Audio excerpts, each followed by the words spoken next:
An injury to one is an injury to all. An injury to one is an injury to all. Free Palestine! Free Palestine! Henry Schmidt Room at Local 10 ILWU. We are thankful that you're here. We're also a little bit sad and extremely mad that we have to gather here today like this. This is a forum that we can enlighten one another. We're trying to delay to give, they have bad traffic, it's Lunar New Year. Trying to delay to get some people out here that are part of the panel and also that would like to participate as witnesses to the world. My name is David Lataro Newton. I have two first names, truly, so my friends and families, colleagues, co-workers, comrades call me Newt for short, to keep it simple. I'm a rank and file member of the ILWU. I'm currently the dispatcher here. Today, we're here to go over the atrocities that are happening in the Gaza Strip with the Palestinian people per se, and it does not stop there. We have a powerhouse lineup of people, which I would have the audacity to say Miss Angela Davis would be the headliner.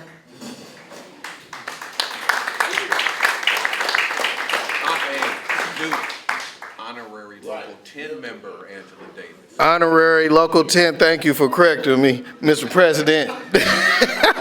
Honorary Local 10 member Miss Angela Davis, who is amongst the names of Paul Robeson and Dr. Martin Luther King and Brother Danny Glover, who are honorary longshoremen here in San Francisco.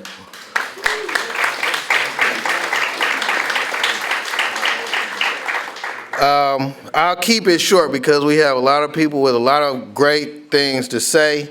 I got an email that I don't really like to read when I speak, but with this I kind of have to.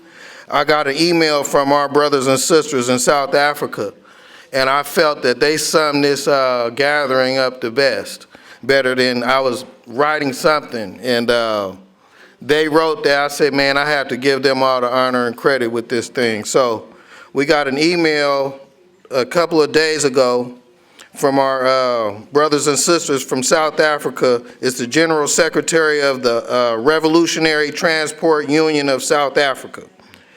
And I won't read the entire email, but what they're saying is, we now stand in defense of the Palestinian people. The horrors of genocide can be ended through international working class actions with dock workers, and I'm going to add with all members of unions internationally to lead as they are in this, as we are all in this struggle together, and they say apartheid and we say apartheid in many forms and measures. To the people of Palestine, as workers, we struggle with you together in this war, and it must end now. In reflection of continued engagement with international bodies, we commend countries that have joined South Africa's call and our call here today, and submissions to the ICJ to pressure Israel into ending their genocidal campaign. We commend the recognition that these calls are not only to end the military campaign, but are also calls to end the vilifying of the innocent, the end of harassment of Palestinians on the ground, the ending of the taunting and disparaging messaging, and end to the blockade of access to basic services such as food, water, and health care. We want peace and we want a ceasefire. With that being said, we'll bring up our Local 10 president, who I'm a big fan of, Mr. Trent Willis. All right, welcome brothers and sisters. I'm glad that Newt is a fan of mine. I didn't know I had fans. But anyway, for those of you who don't know me, my name is Trent Willis. I'm the president of the International Longshore and Warehouse Union, Local 10. And just by saying that, I'm looking out in the audience, and I see that there aren't very many people in this audience that I don't know. And that's from working over the years with a lot of you, various different struggles. And like my brother Newt said, here we are again, here and specifically pertaining to Palestine and the Gaza Strip. And it's been a long time, since the 1930s, okay, that this issue has been in front of us. That's a really long time. That's almost 100 years. What does that remind you of? What other situation similar to that went on for hundreds of years? Exactly.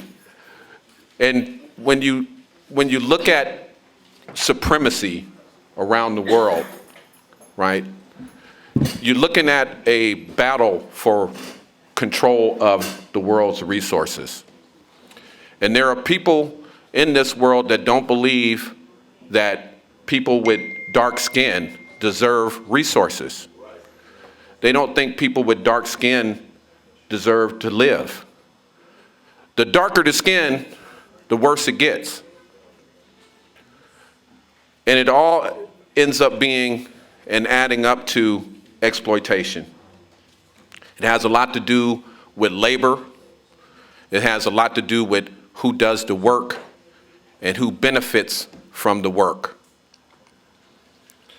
Exploitation.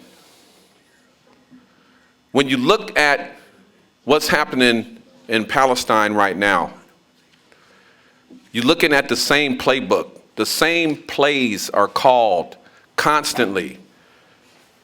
You have an oppressed people who are being severely oppressed violently, and then those people decide to fight back, and then those people are criminalized. What does that remind you of? Apartheid. It also reminds you of America. And it reminds you of capitalism and this exploitation. And here we are again. All of the struggles we have been through, as I'm looking out in the audience of all of the brilliant people that I've worked with over the years. We can go all the way back to the Million Worker March. Okay, we can go back to the resurgence of Juneteenth, resurgence of May Day. All of these different events that we put together to try to focus awareness on exploitation. That's what we've been doing. I want to commend the people in this room for once again standing up against exploitation. Exploitation pretty much overwhelmingly affects people with darker skin. Okay. So to stand up to that and to fight against that is something that's honorable. We here at Local 10, we have a long history of standing against exploitation, which I'm very proud to be a member of this local. I'm even prouder to be the president of this local. And I want this crowd to know that we will continue to do what we're doing. Okay, so this event today is just another step in that direction where we'll keep plugging along until we get this situation taken care of in the world. I know that's a large task, but we got to start somewhere, right? So why not here in the Henry Smith room? So with that said, I'd like to welcome each and every one of you from the community here to the confines of Local 10 in the Henry Smith room. I want to say that normally here we honor Brother Henry Smith, gentlemen, by removing our hats when we're here. All ILWU members, you already know better. take your hat off when you come in here. Thank you very much. So I want to welcome all of you. I want to specifically acknowledge a few people. And believe me, if I don't acknowledge you while I'm standing up here right now, that doesn't really mean much. Because I know that you're here, and trust me and believe that Local 10 has a lot of love for you for showing up. Champion is a 1959 man. He's here today. Charlie Champion. Okay, all right. Thank you, Brother Clarence. Okay, so the first person I wanted to acknowledge is not here yet, okay, but definitely want to acknowledge her first. She is an honorary member of the ILWU Local 10. She was inducted in 2021, and I was the president then also, so I'm proud of that. Sister Angela Davis.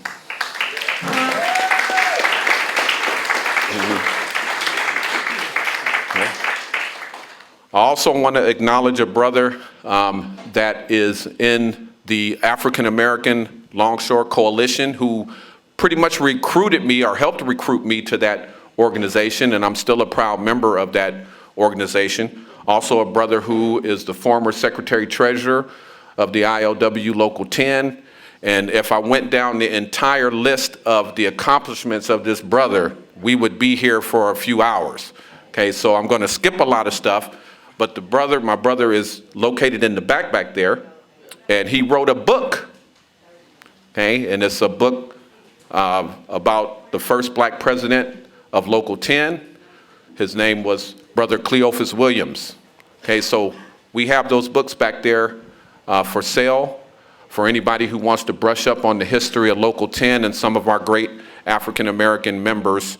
Feel free, please, to go and enlighten yourselves. Also, he's an author of another book that, Mobilizing in Our Own Name. And that tells not only the story of the Million Worker March, but all of the different events that this local and the communities and the things that we planned over the years that we've been involved in is in that book. Okay, so if you get a chance, please see the table back there and get a copy of those two books. Okay, and that's Brother Clarence Thomas, the real Clarence Thomas.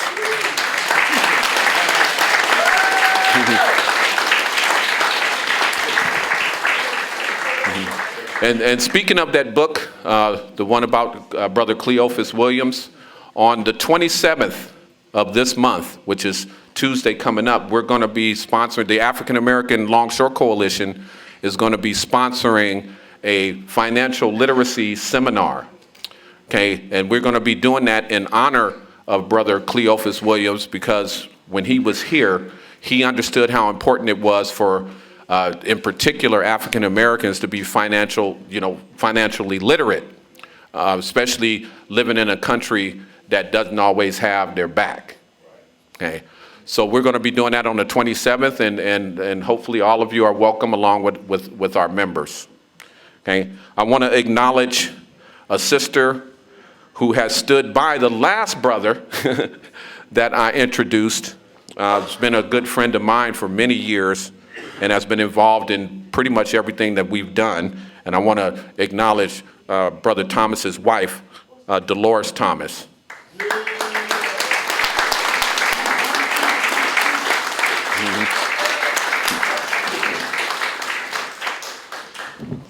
All right, and then moving right along, I want to introduce a brother who is the former international president of the International Longshore and Warehouse Union, who I've been knowing for many years, ever since I was a young buck coming up around here. A brother that I've learned a lot from. I want to introduce Brother Brian McWilliams.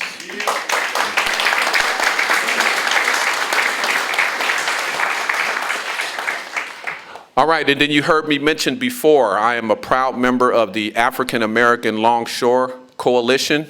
It is February and it is Black History Month. We got a few members of the African American Longshore Coalition here today. I want to introduce a brother that pretty much came into the organization a little bit after me. We kind of came up in the union together. He's here from Seattle, Washington.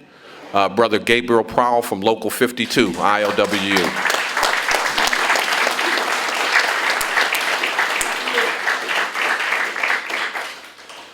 All right, and then last but not least, I want to acknowledge a brother who Clarence wanted me to acknowledge, and I'm glad he pointed this out to me. Brother Charlie Champton. Did I say that right?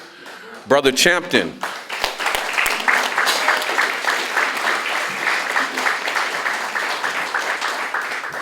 All right, and with that said, I don't want to go on too much longer. I've been up here long enough, and everybody in here who knows me knows I don't like to talk a lot.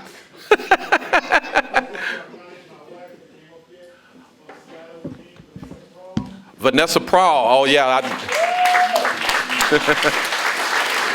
Please forgive me for that. Please for Vanessa Prowl. Okay. So with that said, everybody, I just want to make sure that I welcome each and every one of you here to Local 10 once again.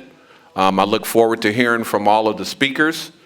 And, you know, I hope that we come out of this with a clear direction and something positive that we can do to help relieve the situation. Hopefully we can get a ceasefire over there and save some of the many people who are going through hell right now in the Gaza Strip. So thank you very much.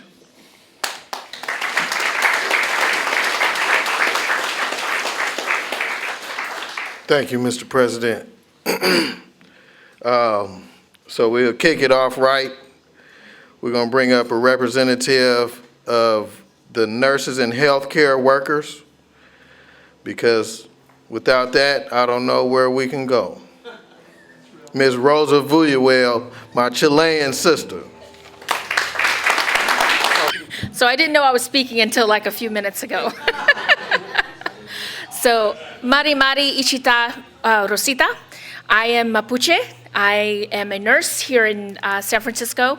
I am also representing the healthcare workers for Palestine. Some of my comrades over there. I just want to start off by saying, you know, the labor movement is something that maybe a lot of people don't have education on. Maybe all of you guys do, because you guys are already in unions. But there's a huge gap in the education of the everyday person who doesn't know how the labor movement actually impacts social justice, how they impact movements that are going on, how they impact how everyday lives are, you know, how we interact with them. And for example, the ILWU had a huge impact on when my country went through a military coup. So in 1973 in Chile, the United States decided that they did not like the government that was a socialist government that was democratically elected. They didn't like it. So they went and they trained military officers to overthrow the government. My father was imprisoned in the stadium. He was tortured for over a year. And what was the response of the labor movement? Well, in particular, the ILWU joined an international boycott of Chilean cargo.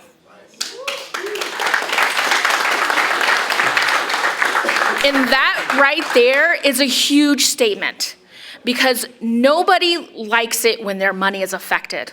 And especially those that are the 1% don't like it when you fuck with their money. And that's exactly what the ILWU said. We said, nope. They had ethics, they had morals, they understood what was going on, and they, in solidarity, didn't move shit. And we know that in order for this country to run, it's the workers on the docks, it's the workers in the streets, it's the workers in the hospitals, it's the workers everywhere that make this country run. So when they're part of labor and labor movement, they are the most powerful beings in the United States, and anywhere actually. So we have to grab that power and we have to use that power, because what's happening right now in Palestine didn't happen in a vacuum. It was a long-standing fight that has been going on. And it's something that these lands here, these stolen lands that we walk on every day, these lands that continue to deny genocide, that continue to deny the slavery and imprisonment of a whole nother culture of people, we have a responsibility. We have an ethical and moral responsibility to continue to affect change. And we saw it in Vietnam, how labor unions rallied and they made huge differences in the way that the United States and the other people saw movements going on. They had a huge hand in civil rights. They had a huge hand, because it was the workers who were out there marching all the time. They were out there on the streets. They were out there with Martin Luther King. They were out there with all of the civil rights leaders, because they understood what moves in this country. So when we look at what's happening in Palestine, you know, we have a huge responsibility ethically and morally. As healthcare workers, we have seen what has happened. We've understood. We never, as healthcare workers, seeing the images that we've seen, the trauma that we've seen, to ask doctors to work under certain, you know, situations where they don't have oxygen, they don't have medicines, they don't have ways to treat even the people that are coming in. And they're making these decisions to who do we treat, who can we treat with the simple items that we have. So we, as just, you know, workers for this country, have to understand our huge amount of power that we have. But we also have to understand the intersections that happen between all of us. The intersections of liberation for or marginalized communities, the liberation for the indigenous people, the liberation for the Black community. It's all intersected, because it all is the same. We're all in that same struggle. Whether it's racism, discrimination, whether it's medical apartheid, they're all linked. And so I just want to thank you, Newt, for putting me on the spot.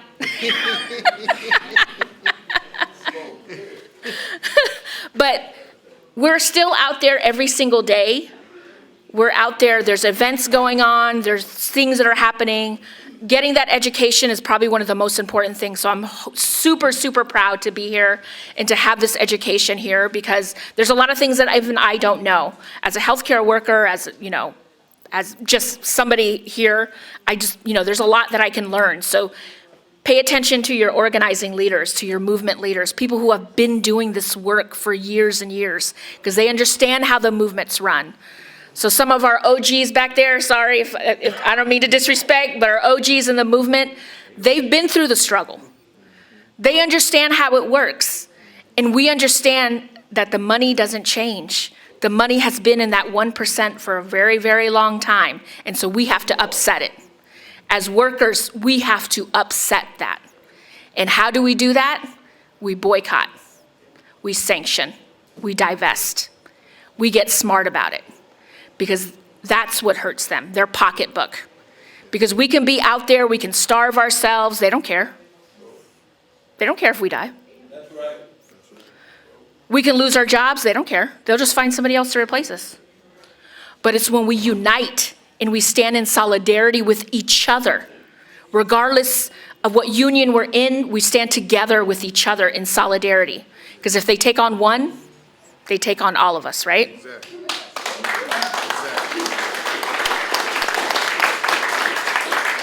So I want to thank one of my movement elders that I have learned so much for, and he always tells me every time something new comes up, it's a long story. Dr. Jess Ghannam.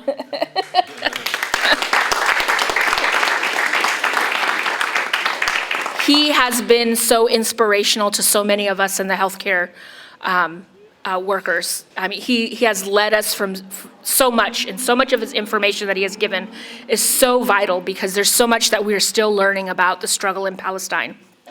Even though this has been happening for a very, very long time, the media, mainstream media, doesn't tell us the whole story. So it's up to us to learn that and to educate ourselves about what's going on and continue to spread that story and that message. But thank you. Enough talking from me. Next.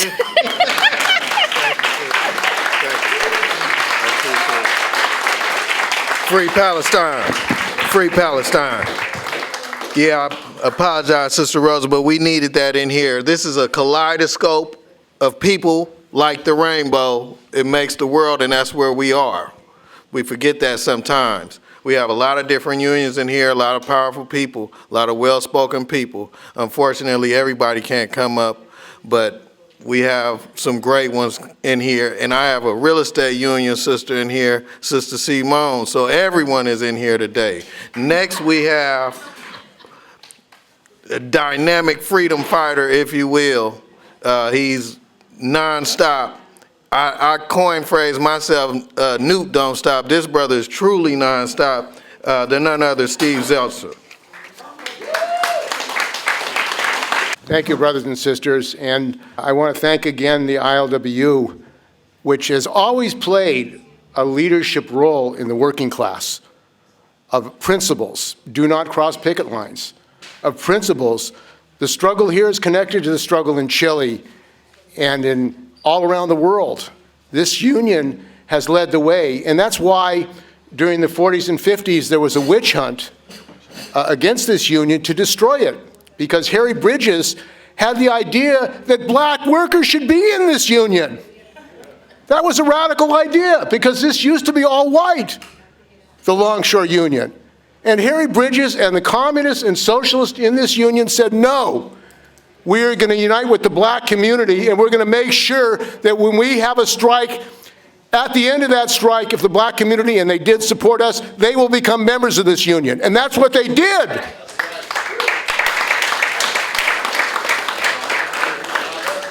That's how it happened.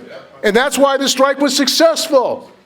Because they united the black and the white community and black and white workers. And we have to do that in this country. We have to do this in the world. And the lessons of the ILWU and their slogan, an injury to one is an injury to all, has to be our lesson today in the struggle of the Palestinian workers and people. That's what they're asking for. They're saying an injury to the Palestinians is an injury to all of us, is all of us. And the ILWU, again, has shown the way by their action on the job that they have the power to shut down the world economy, along with other longshore workers. They have the power. But the fact of the matter is we all have the power. Workers have the power in this country.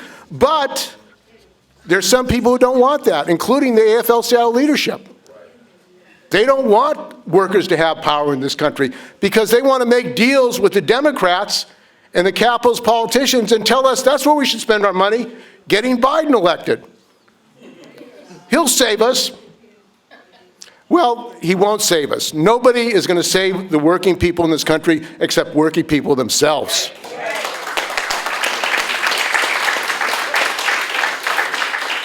So I'm in the journalist union, and it's been a battle in my union, News Guild, and my local to get support for this, because they say, you know what they say?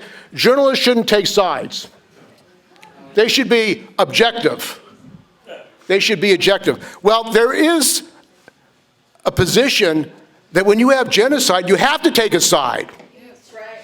You have to take a side. And our union and other unions have to take a side, not only call for a ceasefire, but to use their power to shut down this country. That's right. That would end this.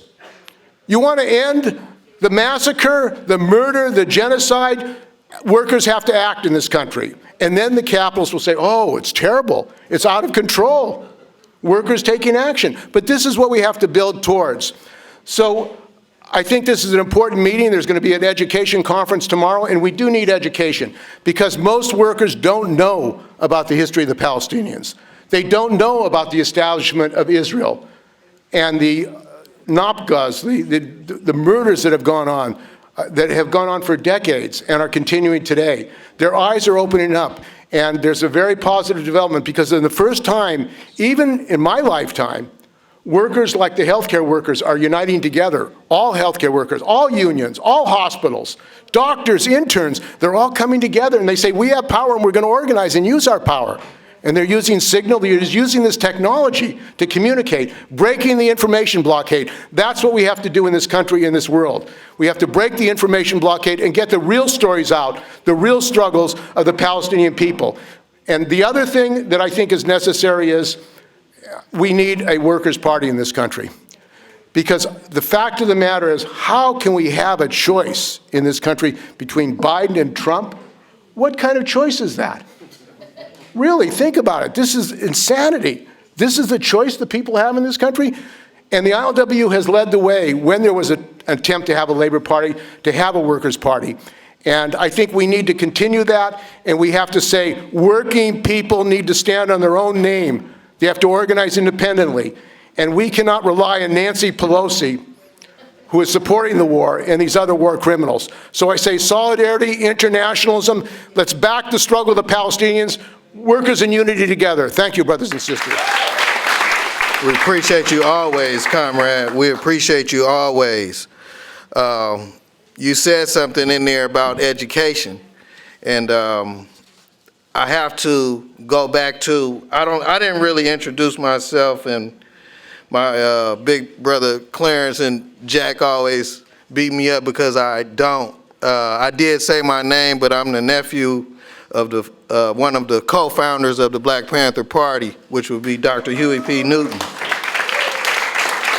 The 10-point program, if you will, talked about education, and it was very much within everything in the original bylaws. In number 5, I didn't want to paraphrase, but it says we want education for our people that exposes the true nature of this decadent American society. We want education that teaches us our true history and our role in the present day society. With that, we can go forward. With that, we can also move forward in a direction to stop the atrocities that we've been facing lately. I won't keep everyone too long. We do have a tight time schedule, 3 to 5 minutes. If I graciously stand up next to you, that means it's time for you to get up, or we'll play this little song in the backdrop. Wake up, everybody. With that being said, we have in the building a retired longshoreman member. He's the former international president of the entire ILWU. And I'm like Marshawn Lynch, I just don't want to get fined. I'm scared to say this, but they call him the last socialist president of the ILWU on an international scale. None other than the one and only Mr. Brian McWilliams.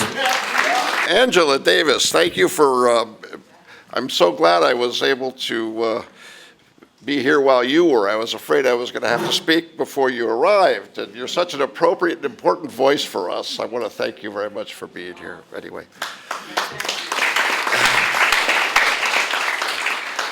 So I visited Gaza during the first Intifada with a group of Bay Area trade unionists in 1990. And we were investigating what conditions were like for workers during the illegal occupation. Mind you, this was prior to the foundation of Hamas. Conditions were beyond repressive.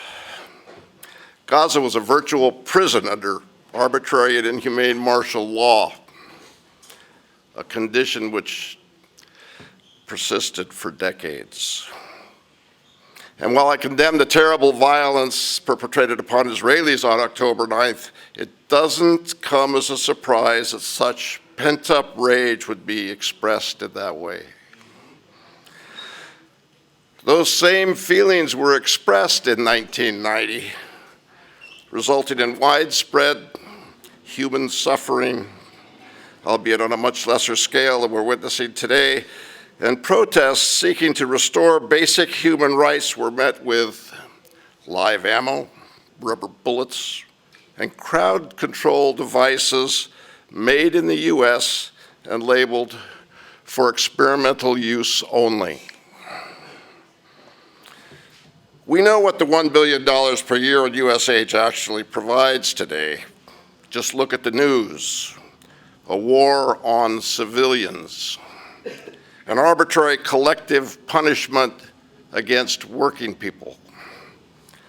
The media reports this as a war, but the reality is that we are a party to this singularly biggest humanitarian crisis in our time, which is clearly seen worldwide as a genocidal attack on civilians. It's Israel's mission for the Gazans to be beaten into submission in this process of what amounts to ethnic cleansing, an age-old military strategy of uncompromising conquest. In this case, the actual assault's being funded by our tax dollars. And peace can never be the result of such actions. The current Israeli and U.S. leadership is only guaranteeing that this scenario will repeat itself again and again. The scars left by these horrible events are bound to reappear with dire results, and not necessarily in Gaza and the West Bank. All throughout this history of conflict, Palestinians have been held hostage in a fatal chess game. Interests, including international alignments, oil markets, religious affiliations, and military domination, have always trumped concerns for a lasting peace in the Mideast and justice for Palestinians. The ILWU historically has taken a position supporting self-determination for Palestine. During my tenure as international president, the union divested longshore pension funds and union investments of any financial vehicles which supported the Israeli occupation. Long term, there has to be a rational and just program, but right now, the place to start is to demand an immediate and complete ceasefire,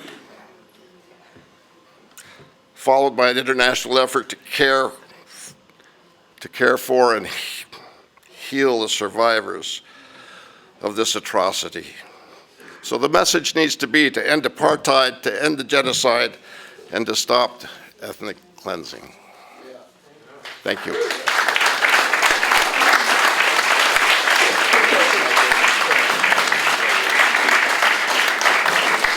Thank you, Mr. Former President. Once a president, always a president, always, right? Next, we have one of our hard hitters, chair of the Young Workers, representing the Longshore team, went to South Africa, and he's on, I think, every board you can think of with us, none other than a Bo logo. Good afternoon. Hold on. Good afternoon. As New said, my name is Bo Longo. First, I want to start with some thank yous real quick. I want to thank the president for helping put this forum on. We called him, and he had no hesitations of supporting this, as well as a lot of people don't know. He came here and was the first person today to open up today and make sure we can have this all set up. So I really appreciate your support and allowing us to do what we could do. Like Newt said, I'm on a lot of committees here, executive board, board of trustees, chair of the Young Workers Committee, and as well as I'm one of 3 organizers that set this up today. Shout out to Newt and shout out to Jack Heyman, who couldn't be here today. But those are the ones who kind of helped put this together. I'm a rank and file member of Local 10, and you know, as we're kind of building this up, you know, a lot of people might wonder, like, what skin in the game do we have in this genocide that's going on in Palestine? Or what does my job have to do with this conflict? Or why, as a laborer, am I risking my livelihood for something happening overseas? With the show of hands, who here works and gets a W-2? Right? Everybody here has one. Well, as tax-paying Americans, we are all unwillingly funding and supporting this genocide. We send billions of dollars to support Israel every year. Also, as laborers, we build the bombs, we build the planes, we create the technology, amongst other things, and we ship everything overseas, and that's where we come into play. See, our elders like Harry Bridges understood the importance of our position in the supply chain. As dock workers, we are the gatekeepers to not only our local economy, but the global economy, and with that great opportunity comes great responsibility. And I'm proud to say Local 10, Local 5, Local 6, the ILWU, SF, and SoCal, and the entire ILWU Canada Executive Board, and various pensioners, all of whom passed a ceasefire resolution.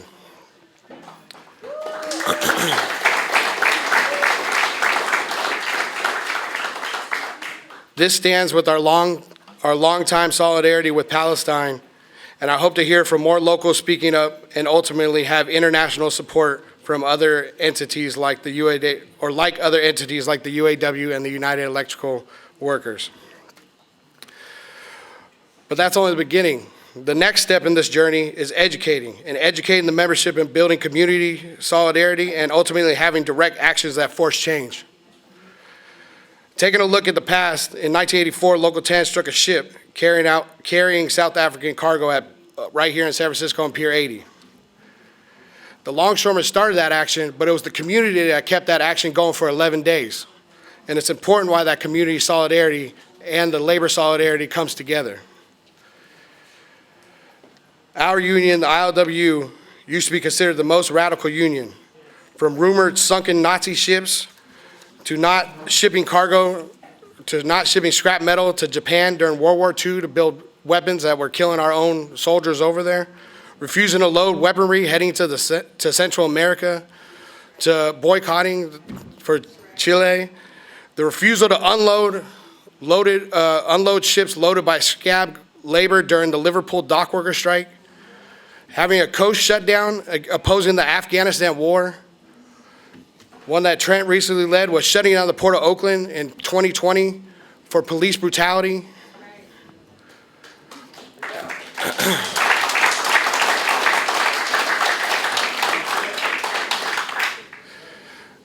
We are the ILWU, and this is what we do. And this is what my generation of dock workers must continue to do. We must maintain that resistance for humanity. Here in the Bay Area, we have had a great solidarity at the ports, but to be truly effective in the future actions, we must expand. We need to reach out to other locals, specifically ones in which Zim feels comfortable going to, because as far as I can see it, as long as this genocide and apartheid is being carried out on Palestinians, Zim shouldn't feel comfortable docking anywhere.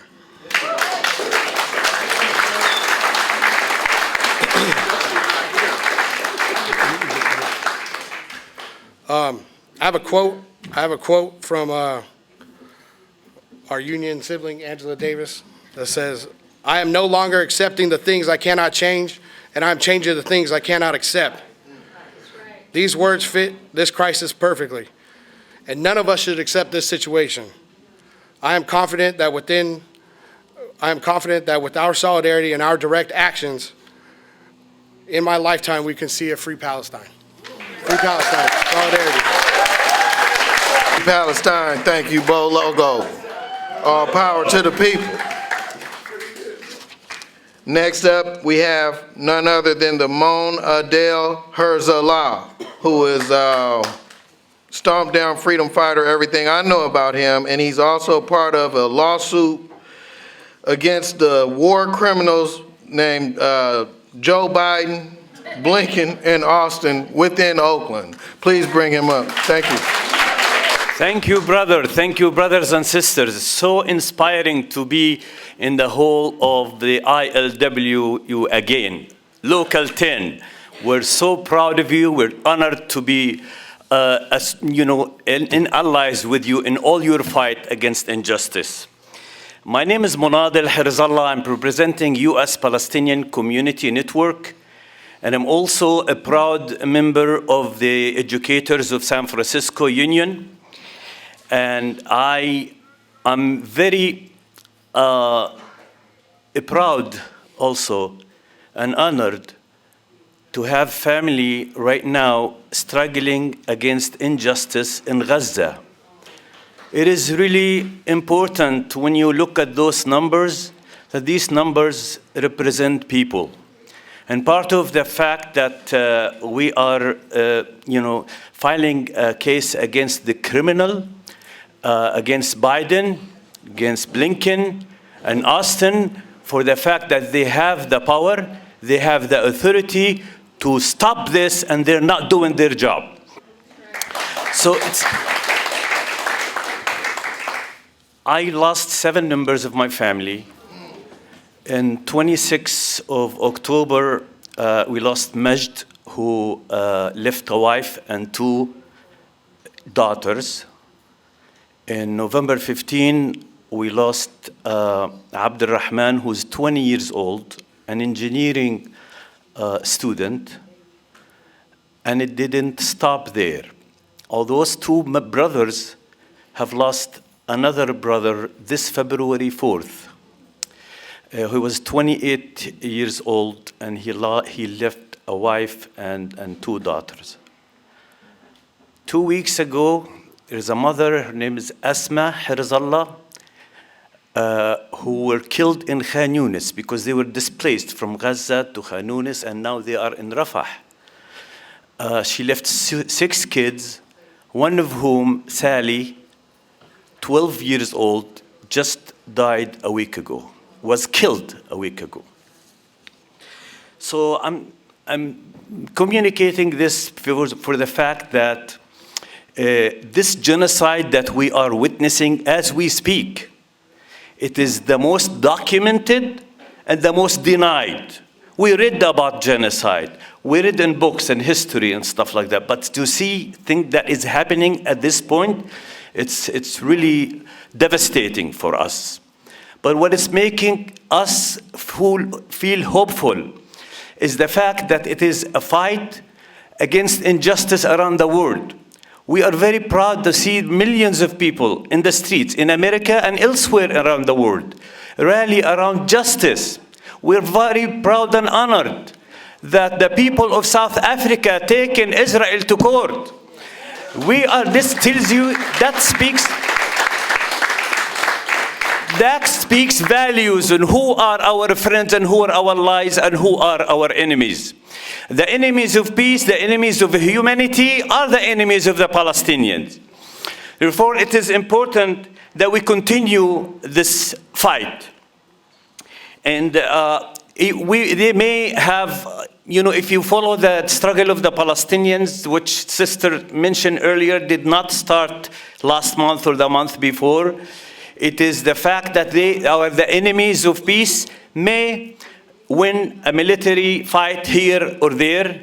They may win a political fight here or there, but they will never, ever, ever break our spirit.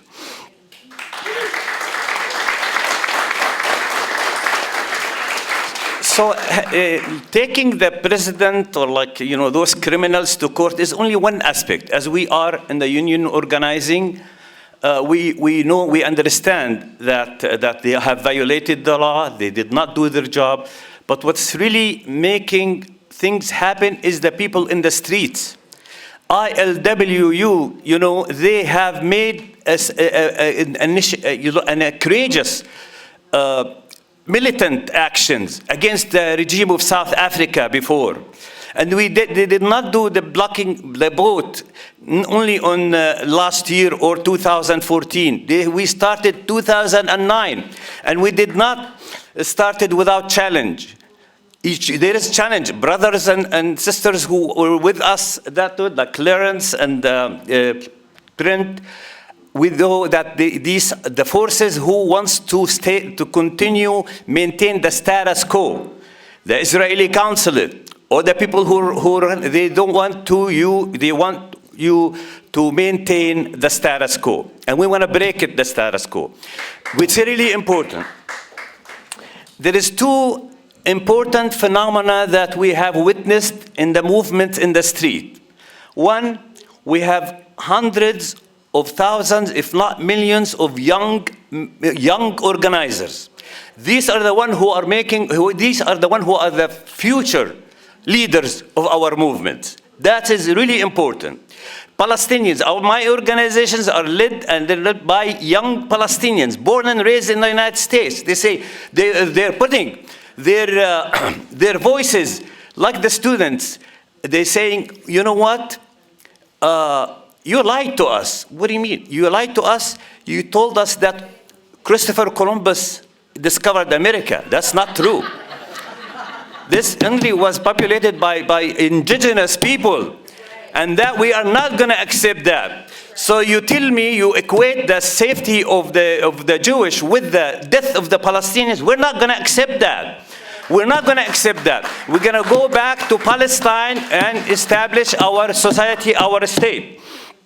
And lastly, I wanted to just the other phenomena. The one phenomena is the fact that the young generations are leading the movement, and the other one that we have witnessed is the growing number of our brothers and sisters in the Jewish community who is saying, you, Israel, you don't represent the Jewish people.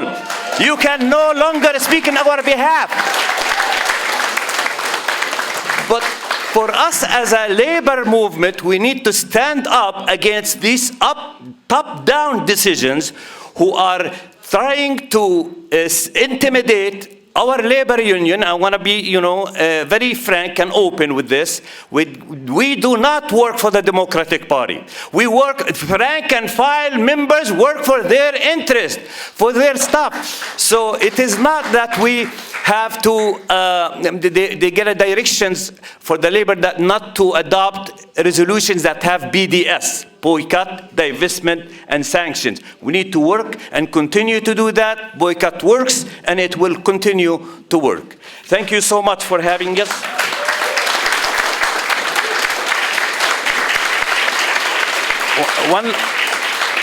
One last thing, I would encourage each and every one of you to participate in all actions. Things did not stop, they're not stopping.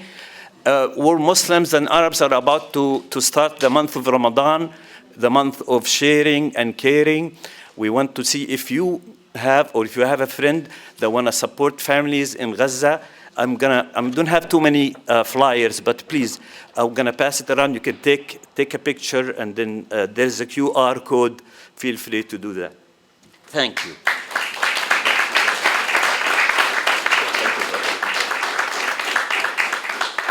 Thank you, brother. We're gonna rip the Band-Aid off and bring up a psychologist out of UCSF, Dr. Jess Ghannam. Appreciate that, Newt. And one thing that he didn't say about me is that I'm a proud Palestinian. He neglected to say the most important thing about who I am. It's quite an honor to be here today, and I want to make sure I acknowledge some really important folks here. It's especially a big honor to share the stage with Angela Davis, who is a pioneer, a giant, who has been confronting power for so many decades. And Angela, thank you so much for I don't know if you remember this, but I did an interview of you in 2011 after you came back from Palestine. You remember that, that's right.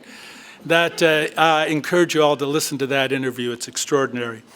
Also want to acknowledge Jack Heyman, who can't be here with us today, who's been instrumental in the ILWU. Sorry you can't be here today, Jack. Clarence Thomas, who stood with us since, as Manado said, 2009, when we shut down the port in 2009 in Oakland and stopped that Israeli ship from coming. And of course, my brother Bo, Brian, who's been to Palestine. This is a big deal.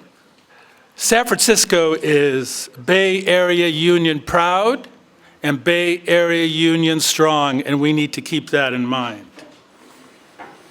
You know, I have been working in Gaza for 25 years myself. And since October 7th, I've lost 4 colleagues. Among those colleagues, 77 family members have died. All the way from 4 months to 77 years. It's a tragedy among tragedies. But we have to remember that the genocide in Gaza did not start on October 7th. One of the things that we have to keep in mind is that the settler colonial project, and that's what this is in Palestine, it's a settler colonial project that has been going on since before 1948 up until this time. It's a settler colonial project that is no different from other settler colonial projects that brought us the transatlantic slave trade and slavery here in the United States, that removed the indigenous communities here in the United States and in Central and South America, that devastated Africa. So when people tell you what's happening in Gaza and what's happening in Palestine is so complicated, we can't understand it. It's been going on for thousands of years. You need to look them straight in the eye and call out that as BS. This has been going on for 75 years. Because guess what? Prior to 1948, Israel did not even exist. Now, people freak out when I say that, right? What was in that area before 1948? Palestine. It was Palestine. Yes. And guess who lived there? Palestinians. Palestinians. Wow. Breaking news, Palestinians living in Palestine. And so in 1948, up until where we are now, there has been an attempt by the apartheid state, Israel, to ethnically cleanse and depopulate historic Palestine of its indigenous population. That is what's happening from 1948 up until now. And what we see today in Gaza is simply the extension of this colonial settler state and its attempt to rid the indigenous community from historic Palestine. And what's happening in Gaza is a grotesque, evil, morally depraved consequence of this settler colonial project.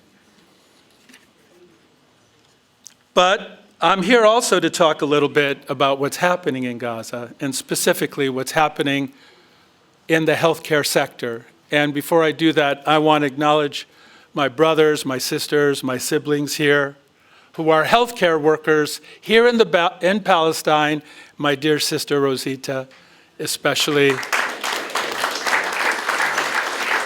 Let me tell you something. We are healthcare workers for Palestine, and it's an international organization. And one of the reasons we're standing up against the atrocities in Palestine is because no time in the modern era has healthcare infrastructure, hospitals, clinics, doctors, nurses, healthcare workers been targeted specifically in this way. We've never seen the destruction of healthcare infrastructure at any point in the modern era like we're seeing now in Gaza. There's not a single completely functioning hospital anywhere in Gaza right now. You have 2.3 million Palestinians in Gaza who are unable to access any semblance of health care. You have 50,000 women who are pregnant, who are about to give birth without maternal care, without OBGYN care, without an inpatient hospital to go to give birth. You have 700 healthcare workers who have either been killed, injured, imprisoned, or tortured, which represents a large segment of the overall healthcare infrastructure in Gaza. So when the ILWU says an injury to one is an injury to all, healthcare workers are saying an injury to one healthcare worker is an injury to all healthcare workers.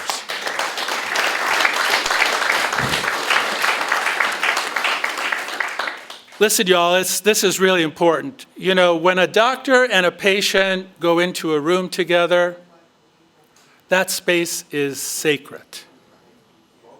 It's a sacred space. But what the Israeli military has done is tried to destroy the sacred healthcare spaces that we as Palestinian healthcare workers have with our patients. And in an act of true bravery and true courage, when the Israeli tanks were coming to hospitals at Al-Shifa Hospital and Al-Ahli Hospital, the tanks and the snipers were taking out doctors and nurses and killing patients. You had a group of doctors and nurses come out in front of the hospital, and you know what they said? They said, "We will remain. We will remain. We will remain. We will not leave our patients." That, brothers and sisters, is an act of true courage and an act of true commitment to these sacred spaces that we have now, in terms of the attempt to do the basic healing that we have right now. But we need all of you to get on board. And the reason it's so special to be here in the ILWU is because politicians aren't doing anything to protect Palestinians. We actually have a president and a Congress and a State Department who is arming, facilitating, and encouraging a genocide right now, right? But let me tell you something about the ILWU. Among all the people and all the groups that could stop this genocide now, the ILWU might have the most power. Because when it shuts down a ship, and that economic system gets shut down, the entire apartheid state comes down. So ILWU, stand with us. We stand with you. Let's shut down that apartheid state. No Zim ships in the port of Oakland, the port of San Francisco, or anywhere in the Bay Area.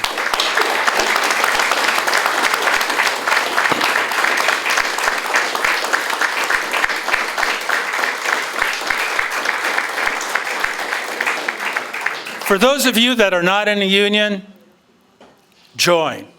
If your place of employment doesn't have a union, organize and get one. Free Palestine.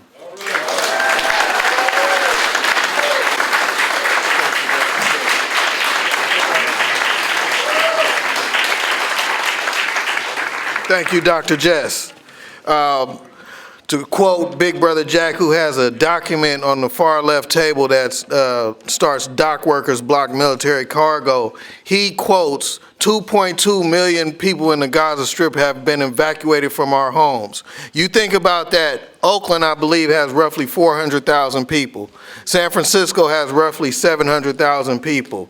San Jose has roughly 1 million people. That's everyone in the entire city. Everyone. I mean, this is shameful.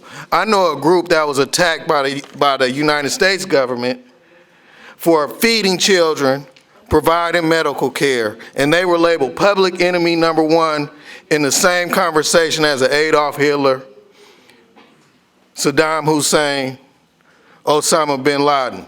That group was called the Black Panther Party, and they were persecuted and systematically destroyed.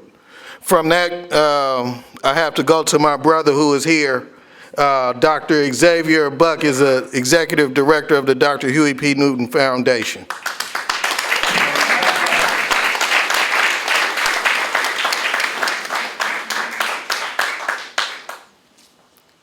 Hello, everybody.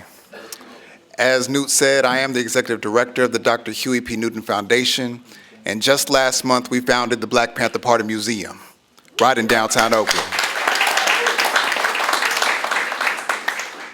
And like you, I didn't know I was speaking today. But David pulled me to the side and said, "You better say something, brother."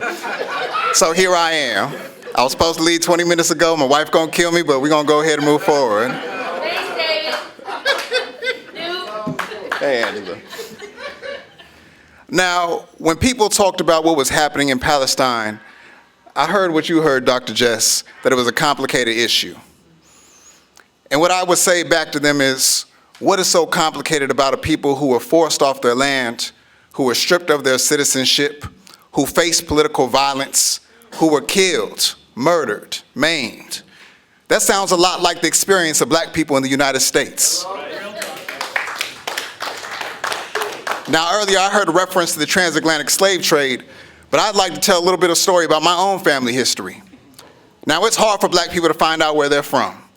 I spent 8 years doing family history, and I went back to 1803. And we were still in Louisiana. still in Louisiana. Slaves for so long, and when emancipation came, were sharecroppers on the exact same plantations in DeSoto Parish, Louisiana, just south of Shreveport. And my family, although there's always this narrative about, well, black people are looking for other opportunities in the North and the West, my family actually did not want to leave. They wanted to stay put on their land in Louisiana. They were sharecropping, but they thought that they could build a better future there. So what did my grandfather do? He tried to break the cycle of sharecroppers and purchase land in DeSoto Parish. He had raised enough money on the side and was ready to take care of his family. And the night after he had purchased the land, 2 police officers approached him and told him that they were going to lynch him that night. He grabbed a stone that was nearby and he knocked it aside both of their heads, fought them to the death.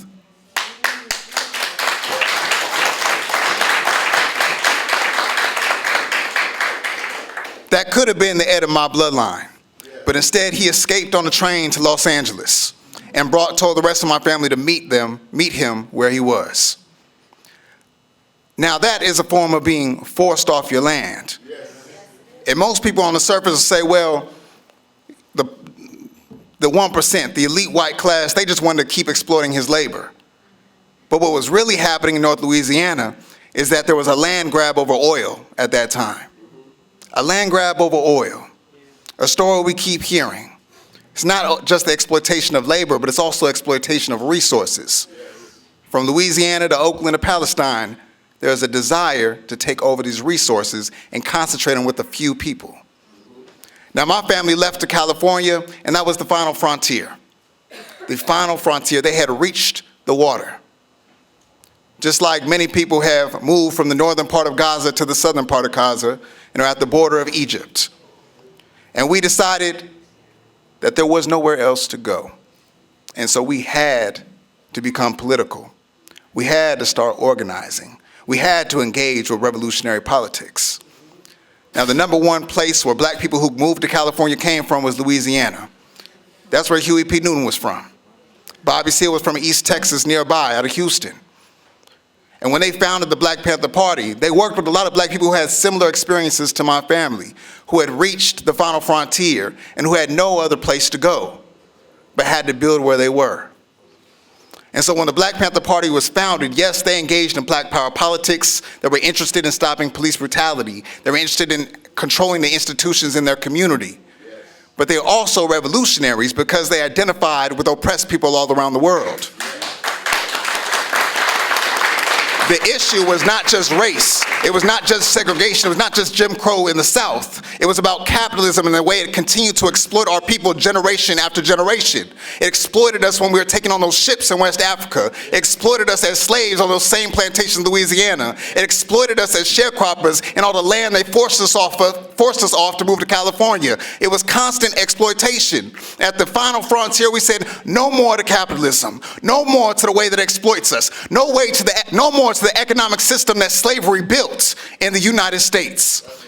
And so when we talk about the Black Panther Party's connection to Palestine, it is about identifying with all oppressed people, because when we see colonialism and capitalism here in Oakland, California, it's easy to identify it in Palestine. It is not a complicated issue. It is one that's easily identified from the experiences we have had over generations. And so that's why I get upset when I hear what is going on in Palestine and the genocide they're having against our people. It is no moment where we need to stop. It is only time to move and organize.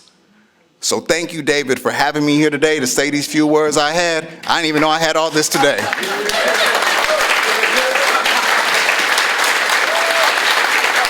But free Palestine and all power to the people.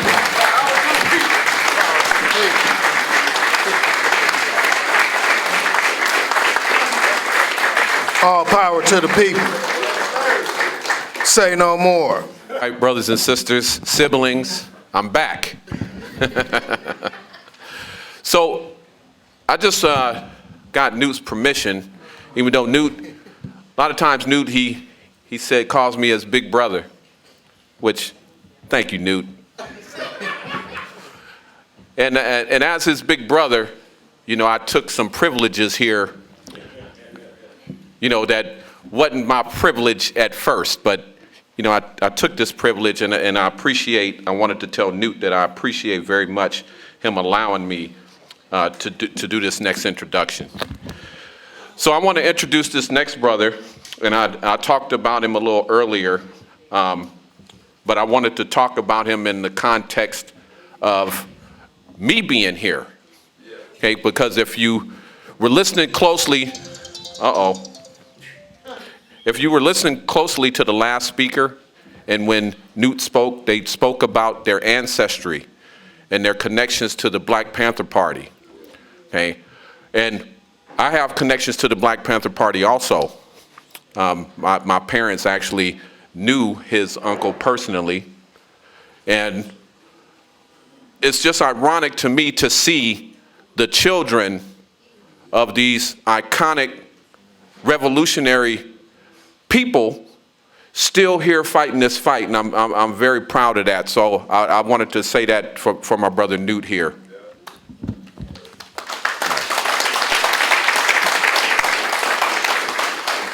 And then I also want to say to the next brother that I'm getting ready to introduce, when I came down here to the waterfront in 1995, I had the pleasure of meeting this brother, and the brother started in on me immediately.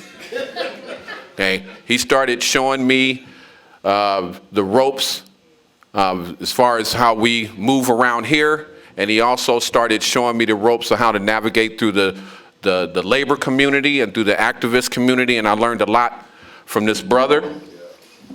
I can't say enough of what I learned. I think that I'm in the position I am in now, partially because of the brother I'm getting ready to introduce.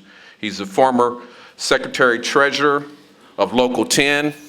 He's also an original member of the African American Longshore Coalition and one of the brothers who recruited me. He's also the co-convener of the 2004 Million Worker March. He's been involved in many, I call them resurrections of the real Labor Day, which is May Day, the resurrection of Juneteenth, which we were successful in negotiating Juneteenth as a paid holiday, this last contract negotiations. Okay, and that has a lot to do with the next brother that I'm going to introduce, because he was the one that spearheaded that many years ago and got us all involved. So I really appreciate that. And without further ado, I want to bring up here Brother Clarence Thomas, the real Clarence Thomas. Peace and solidarity, everyone who's here. I just wanted to say how fortunate I feel to be here when I look back on the life of myself, revolutionaries like Sister Angela Davis, the things that we've been through, and we're still here and we're still on the battlefield fighting. First of all, welcome to ILWU Local 10. I've been communicating with my comrade and brother pensioner, Jack Heyman, and told him that it was standing room only here in the Henry Schmidt room. Very quickly, Trent acknowledged a brother by the name of Charlie Champion, who is in the back. Charlie, would you please raise your hand, please, again? Brother Champion is with his wife. Brother Champion came in the Local 10 in 1959.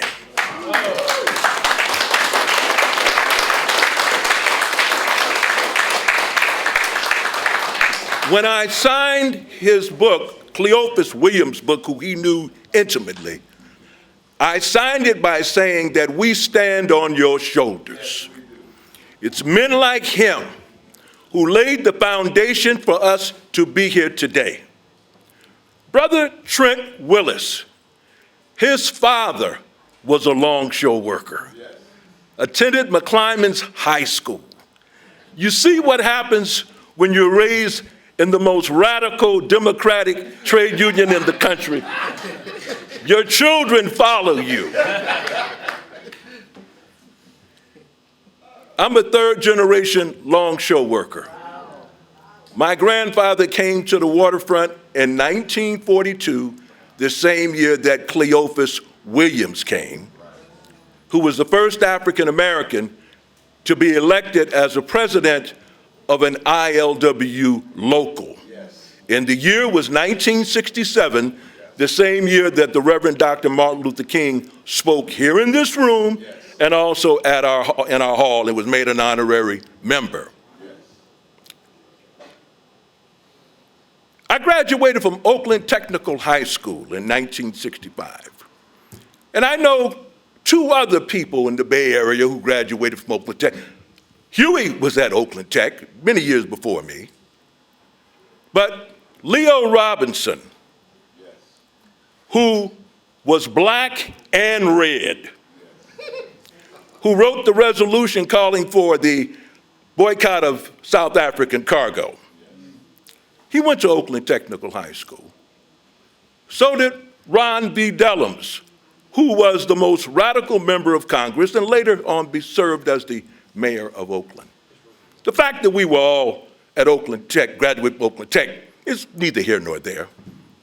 Coincidence.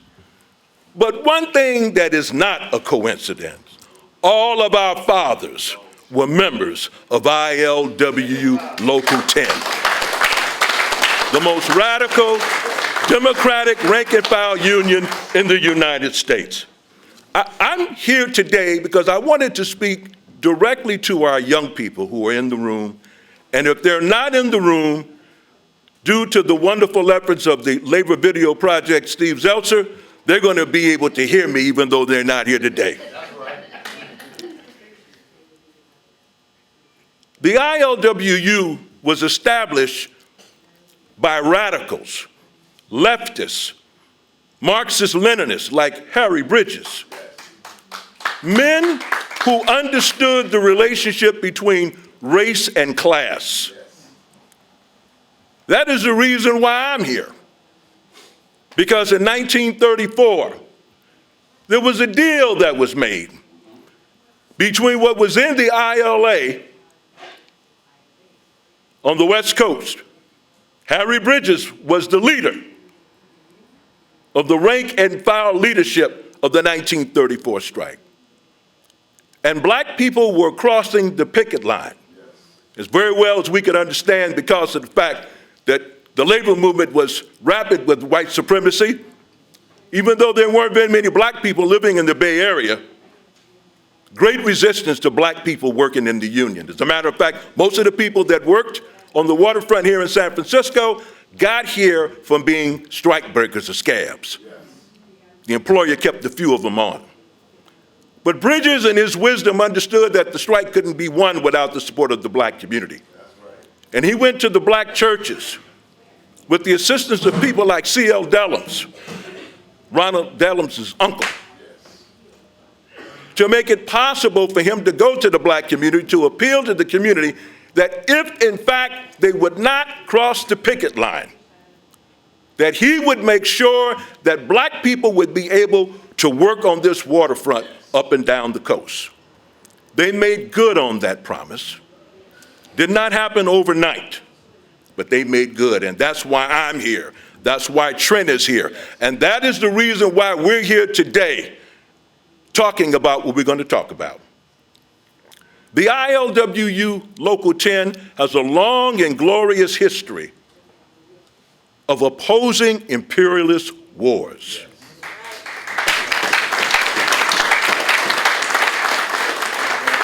And we've taken solidarity actions on behalf of the working class and the oppressed at home and abroad.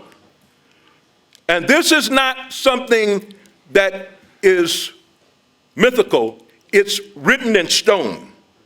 ILWU policies and actions on foreign affairs have always been built on the belief that the international labor solidarity and world peace are the cornerstones of social and economic justice for all workers, including the membership of the ILWU. In the 1930s, dockers refused to handle Nazi Germany cargo. 1935, when Mussolini and Italy invaded Ethiopia, there was a community picket line that was formed, and longshore workers here in the Bay Area did not cross it. In 1939, in the aftermath of the invasion of Manchuria by the Japanese, we were loading scrap iron for Japan. That was halted when there was a community picket line. And why is that? Because in our 10 guiding principles, we say we will treat all picket lines as if it were our own.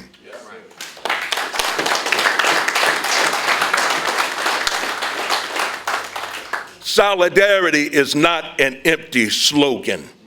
It means giving something up. And I can stand here and Trent can back me up. But as far as I know, Zim doesn't come to the Bay Area anymore, does it? Is Trent here?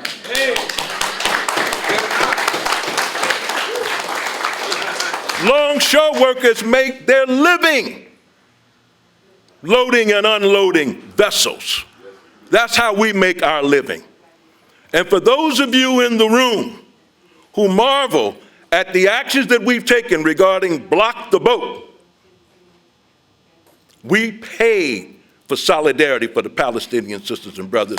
And the only question that our membership raised was this: when that Zim ship goes to Los Angeles, when that Zim ship goes to Tacoma, when that Zim ship goes to Seattle, Vancouver, will there be a picket line to make the sacrifices that the ILWU Local 10 rank and file made? That's what they want to know. Solidarity is not an empty slogan. Very quickly, I just want to say one of the great speeches that I heard in the 21st century was made by the sister who's sitting at the table, Sister Angela Davis, when she spoke before 20,000 people at the port of Oakland on Juneteenth. I'm not going to get into all the particulars, but one of the things that I remember so well, when she said, when the ILWU takes a stand, the world feels its reverberation. Yeah, that wasn't hyperbole.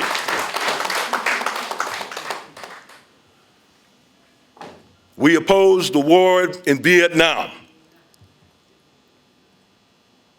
In the 1970s, when the world's attention was focused on events in Latin America, we took a firm stand, as was mentioned by comrades here from Chile. We boycotted that Chilean ship. That's right. It's a man by the name of Herb Mills who played a very key role in that struggle. We joined the boycott in El Salvador in 1974. It is important for our members to understand why we do this. It is the working class who fights wars, who dies, who pays significant supreme sacrifices. And it's the working class that also opposes those wars when they are unjust, which is why we're in this room today. We opposed the war in Iraq. I was a part of a 5-member team international delegation that went to Iraq during the occupation. The ILWU believes in rank and filers being able to travel and meet workers wherever they are.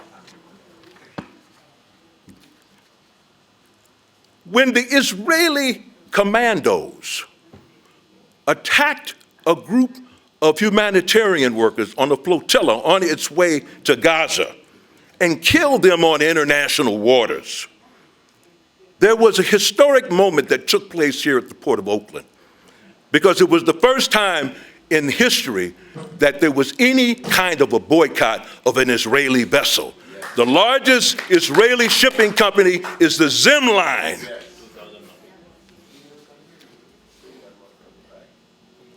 August 16, 2014, Local 10 answered the call of the people of Palestine and the Palestinian General Federation of Trade Unions when a picket line was assembled by the Arab Resource and Organizing Center, otherwise known as AROC.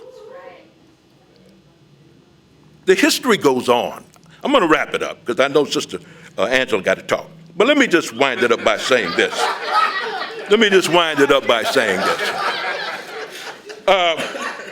We've had Block the Boat in 2021 under Trent Willis's leadership. That was only supposed to have lasted one day. It went 4. Right? We had it in 2021. 2023. But one of the most revolutionary actions that was taken happened independently of Local 10. And that was on November 3rd at Berth 20 in Oakland, when the Cape Orlando, a vessel that had been lying in wait for over a year before it was to be loaded with military cargo in Tacoma. You've heard of Block the Boat. This was Stop the Boat. The boat was already here. I used to be a lineman. We tie the ships up when it comes into port and let them go. Well, on that day, young revolutionaries put the rope back on the bollard so that the ship couldn't leave. Then they went on the Jacob's ladder and climbed up on the boat.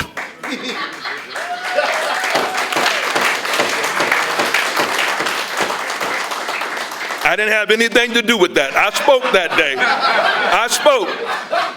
But I didn't have anything to do with that. Revolutionary spirit. Yeah, the Black Panther Party. Revolutionary spirit of the Palestinian sisters and brothers. I admire them so much for their courage. Yeah.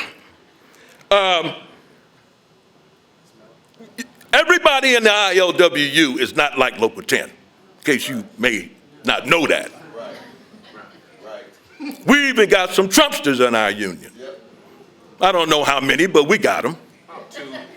But we also have members in our union that are very close to the White House, which is why we have not heard anything from our leadership calling for a ceasefire. When other unions have done so, our leadership has remained silent.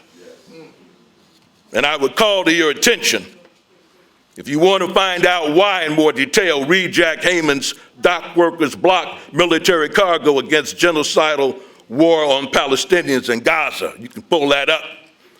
But I want to conclude with this. That Cape Orlando vessel went to Tacoma, Washington. When it got to Tacoma, Washington, they had over 1,000 activists and protesters from the community that were at that terminal. And while I can safely say, I was not there, I know there were probably some longshoremen who were there who wanted to go to work. I'm sure there were some who were there who were ambivalent. And I'm sure there were some who weren't planning on going at all. But because of the 10 guiding principles of the ILWU, they did not cross that picket line. Forcing the U.S. military to have to board the ship from the water. They were planning, they loaded Humvees, armored personnel carriers. They ordered mobile rocket launchers and a whole bunch of other crap to kill people. But our members did not cross that picket line. That is a very important lesson for all of us to learn. And in conclusion, why Do we oppose imperialist wars? For the same reason we oppose and fight against white supremacy. It's in our class interest to do so. Thank you so much for listening. I would like for you to join me in saying an injury to one is an injury all twice. An injury to one is an injury to all. An injury to one is an injury to all. Free Palestine! Free Palestine! Free Palestine! Free Palestine! Free Palestine! Occupation. All right, thank you, Brother Thomas. The real Clarence Thomas. Now, before I introduce our next speaker, I just wanted to make sure I acknowledged, and Brother Thomas helped me out a little bit here. I wanted to acknowledge a brother who also has a lot to do with us being here, who has passed on. And I just wanted to acknowledge Brother Leo Robinson for influencing a whole host of Local 10 young people and developed us into what we are now, even including Brother Thomas over there. So yeah, we want to remember Brother Leo Robinson. Also, I wanted to acknowledge Brother Jack Heyman once again. He is another brother that I was fortunate to have and to learn from when I came here as a youngster in 1995. I want to thank Brother Jack Heyman for all of the time that he spent with us also.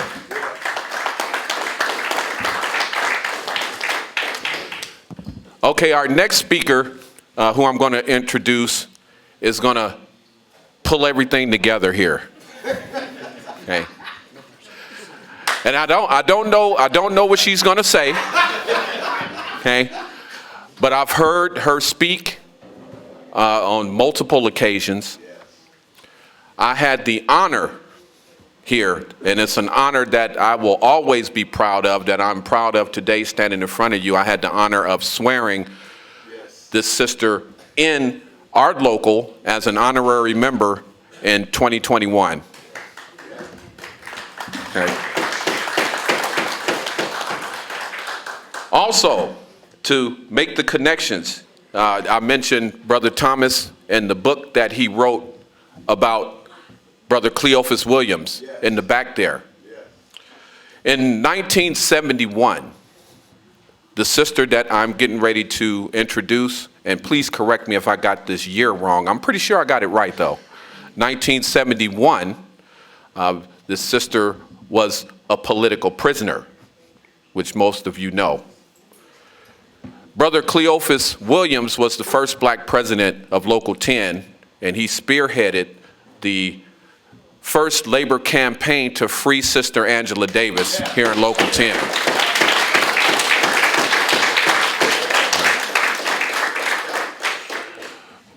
So fast forward to current times, there was a rally to celebrate May Day in San Francisco, and Sister Davis was addressing the crowd, and she said that she always wanted to be a member of the ILWU Local 10. Okay. So I had spoken right before her, and I heard her say that. And with the help of Brother Jack Heyman, we got her down here and we made her an honorary member. And I was very happy and proud to do that. I've also would like this audience to know that, you know, I'm happy and proud to be the president of this local, this great institution that stands for justice in our society. I wouldn't have it any other way. I couldn't even imagine if the circumstances hadn't happened and I ended up down here in the ILWU. I mean, this is just the pinnacle of my life, to be able to be down here and to be able to work with folks like yourselves and revolutionaries like Brother Clarence Thomas, Sister Davis. This is just incredible to be on the right side of history. And that's what we are. We're on the right side of history. Okay. I don't want to leave anything out here. In 2020, Clarence already mentioned that Sister Davis spoke at an event that was spearheaded from Local 10, the Stop Police Terror campaign in 2020, where over 20,000, a lot of you, I'm looking at your faces, I saw you there in 2020, a very successful event that we were very proud to be a part of and to be proud to work with the community to bring awareness to police brutality. Exploitation, okay? Exploitation equals capitalism. Capitalism and exploitation, the same thing.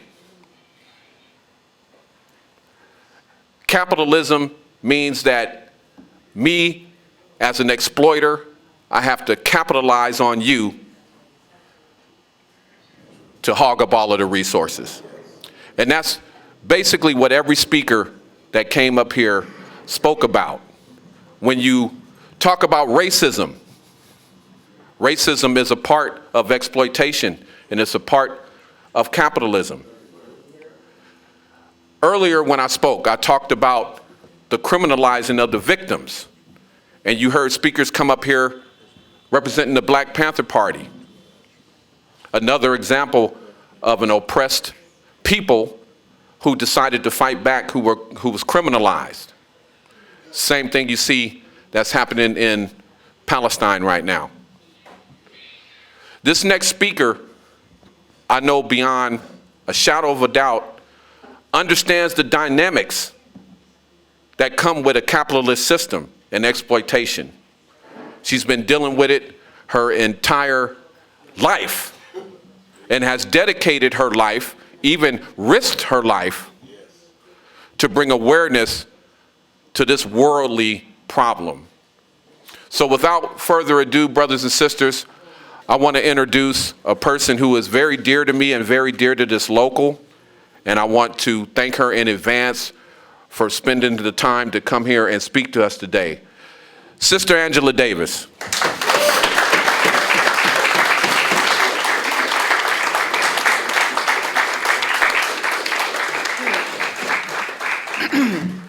Good afternoon, everyone.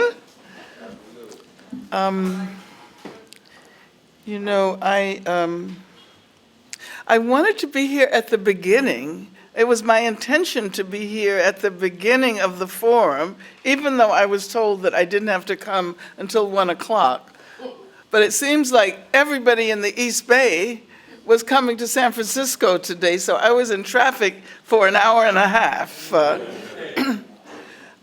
It's really wonderful to be here. And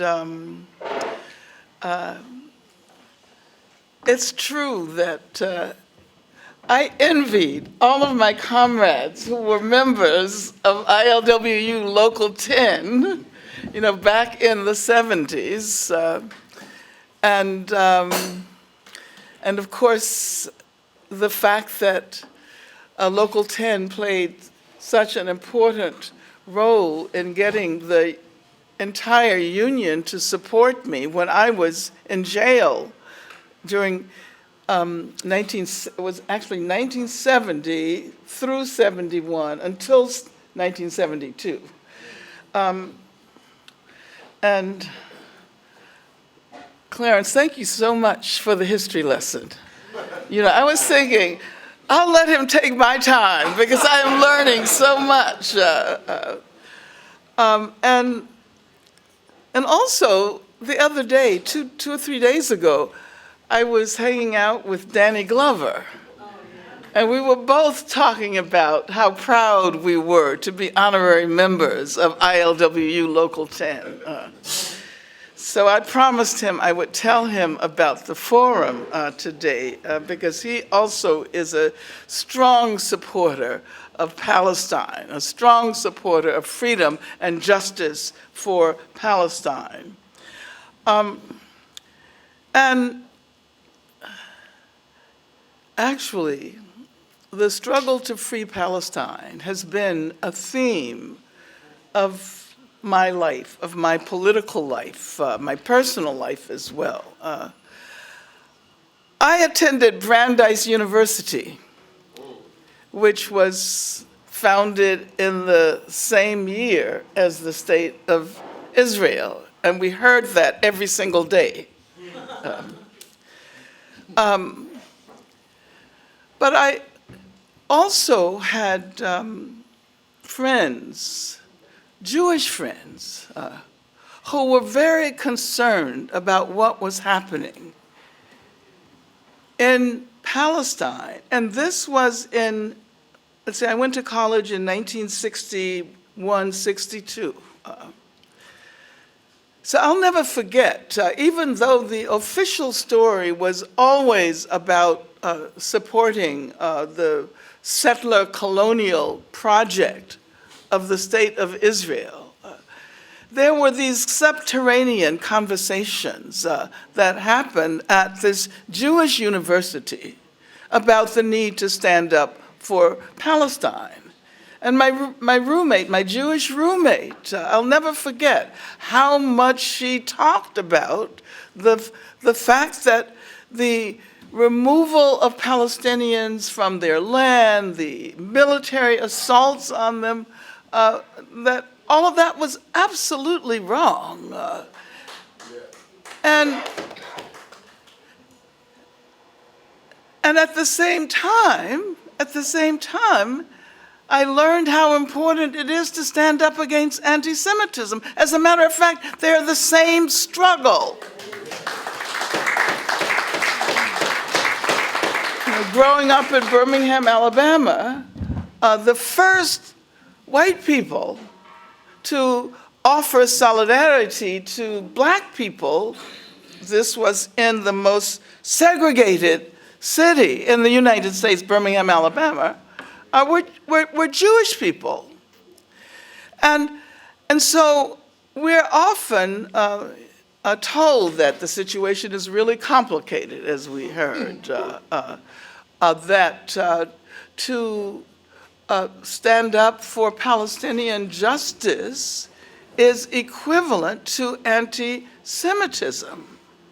As a matter of fact, I had someone tell me when I spoke a few months ago at the Oakland Symphony that what I had said about the ILWU Local 10 refusing to unload Israeli ships, that was anti-Semitism.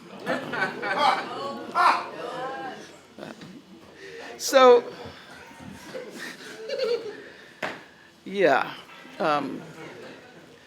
And so these ideologies attempt to persuade us that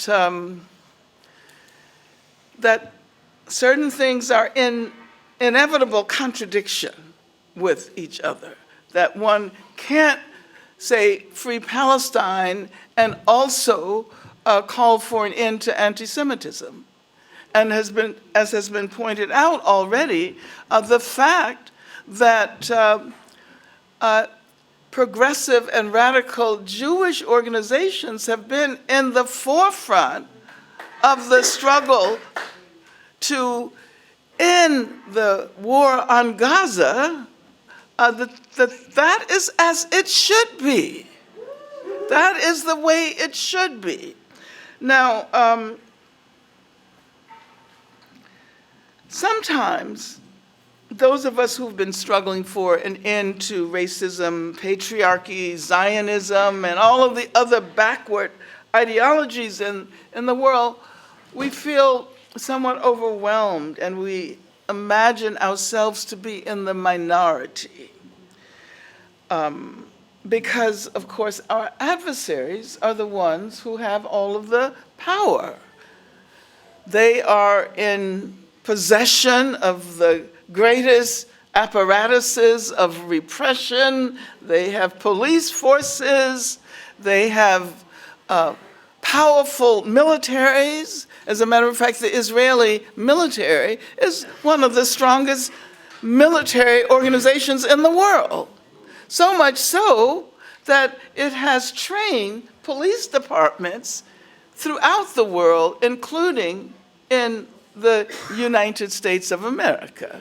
You remember during the Ferguson struggles, we learn that the Ferguson Police Department had been trained by the IDF.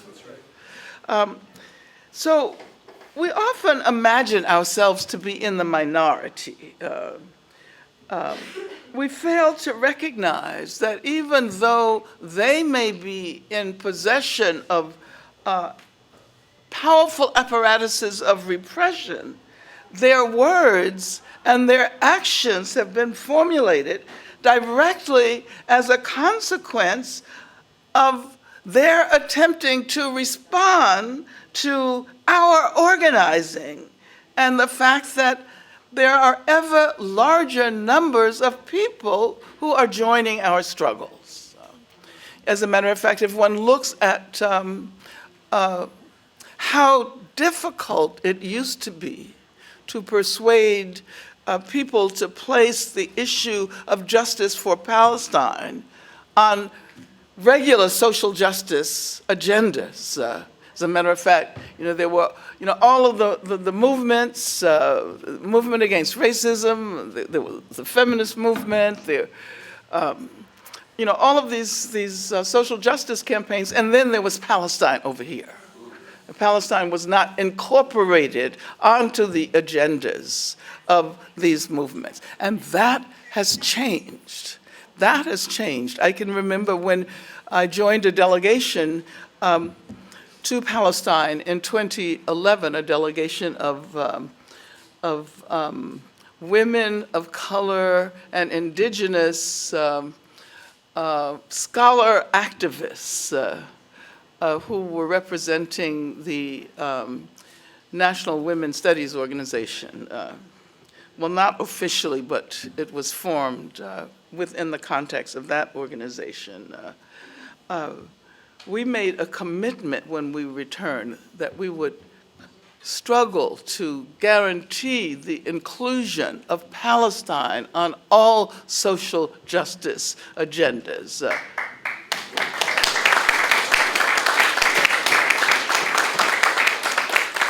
And so to a certain extent, all of us have been somewhat successful in the sense that there are more people standing up, unafraid to stand with Palestine today than there were then. This is not the case everywhere. In Germany, for example, it's really bizarre, isn't it, that that Germany is the place in the world where people cannot freely say free Palestine, and people lose their jobs. It's kind of, and that's happening in this country as well. So we shouldn't be entirely persuaded that we don't need to fight for the right to stand up for Palestine here in this country. But I do want to make the connection. Everybody has been talking about the fact that longshore workers are in a strategic position because you can refuse to unload ships. And that is how the whole anti-apartheid movement was jump-started in the Bay Area. I remember that. And also, I think that sometimes we're not able to see the possible repercussions of the work that we do. But the fact that South Africa is representing Palestine at the International Court of Justice lets us know how important that struggle to end apartheid in South Africa was. It wasn't only about South Africa. It was about the possibilities of challenging apartheid states wherever they are, including in Israel. And I think that we talked about Biden. Oh my God. You know, I mean, I'm happy that people in the State Department have protested, have refused to accept Biden's position that the U.S. supports Israel no matter what, no matter how clear the genocidal intentions and genocidal actions are to the world. I'm not looking forward to this next election. And I think we have to figure out what we're going to do. Well, yes, we do need a workers' party. We have needed an independent, working class-based political party for a very long time. As a matter of fact, as long as I have been voting. We've been talking about that. But I want to conclude. I've been speaking already 13 minutes, and that's too long. I want to conclude by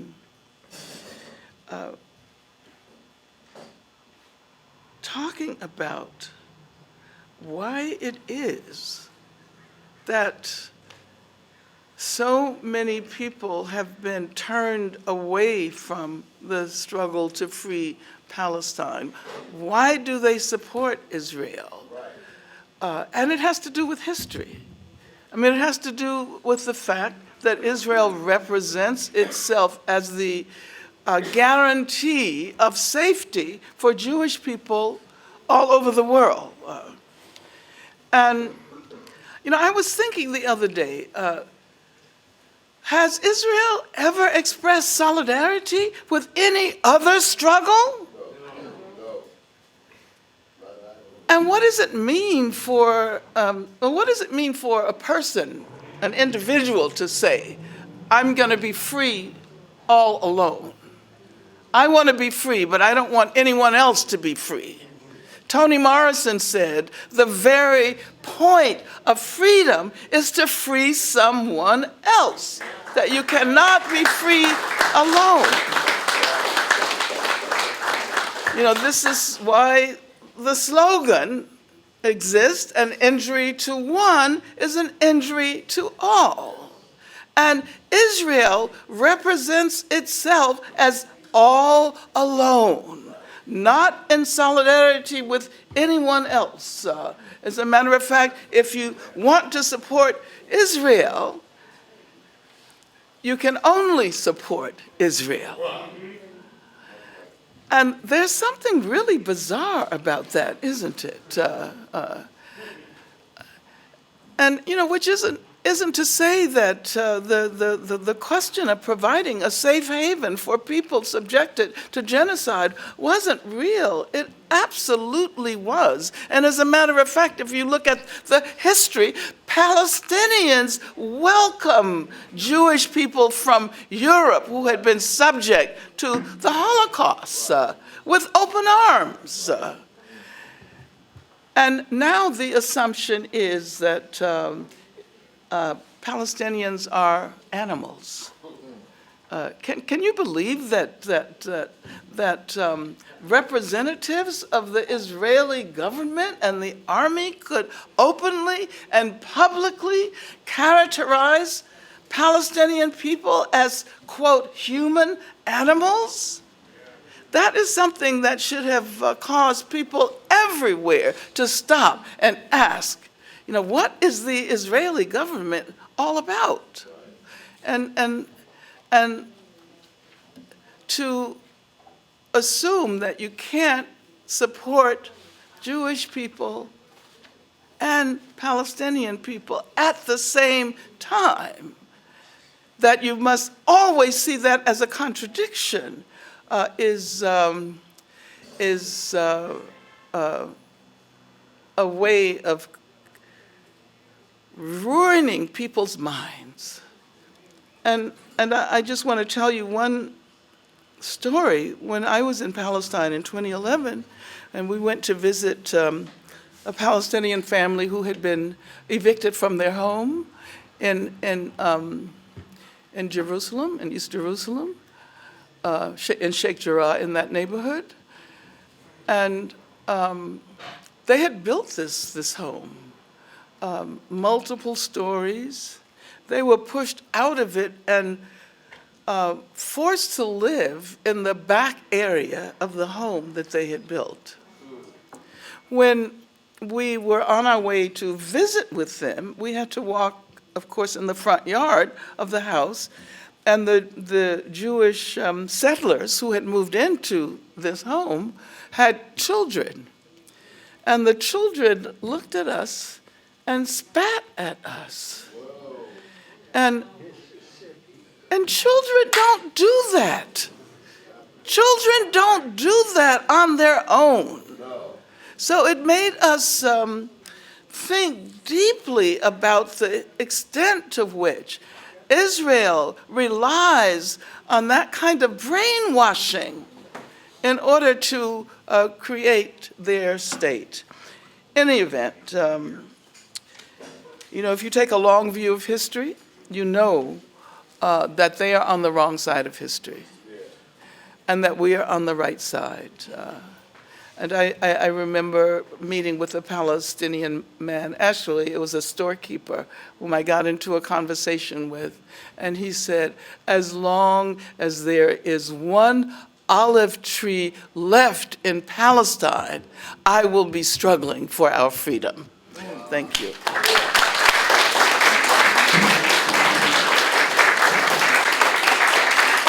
Angela Davis. Big sister, Angela Davis.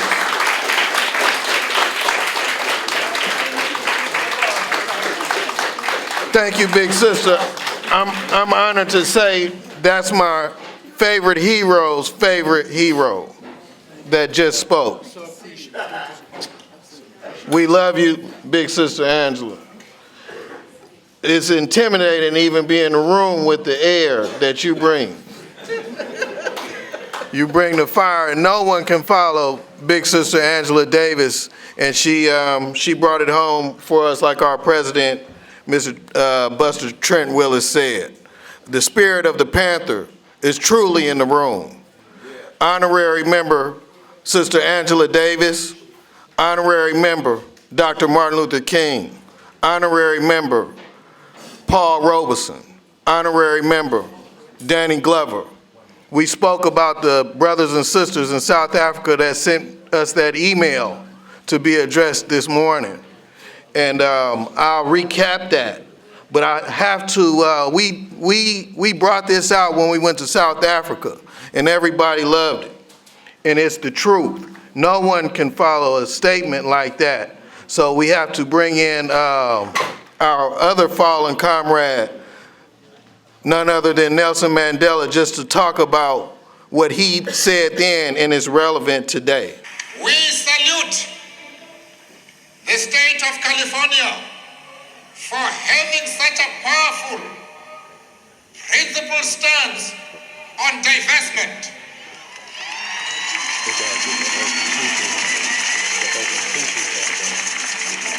We salute members of the International Longshoremen and Warehousemen Union Local 10.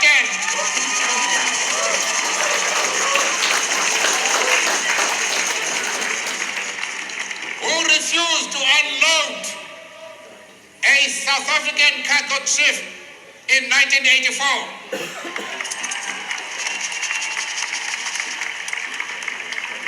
In response to this demonstration, other workers, church people, community activists, and educators gathered each day at the docks to express their solidarity with the dock workers. They established themselves as the front line of the anti-apartheid movement in the Bay Area. Imagine that is going on right now. Big brother Jack Heyman was on the front lines. Big brother Clarence Thomas was on the front lines. Big sister Angela Davis was on the front lines. Please give it up for them. We have Brother Craig Gordon, who's teaching our kids, coming up. And we have Big Brother Clarence Thomas has to address the room really quick. And I don't know, is Mr. Steve still on here? Oh, Steve is here? Okay, Steve's still on. We have to get these speakers and then we'll conclude the afternoon. My wife came up and told me I gave a good speech. Bad news is I left something very important out during my remarks. The good news is I remember what it was. When I was acknowledging Trent being a second, third generation longshore worker, I forgot to mention Brother Logo, Bo Logo, third generation longshore worker. I used to work with his father. Yeah, thank you. I don't want him to go home thinking that I left him out. Not by a long shot. He represents the future. And I also want to take this opportunity to present this book, Cleophas Williams, My Life Story, in the ILWU Local 10, to Sister Angela Davis. Hey,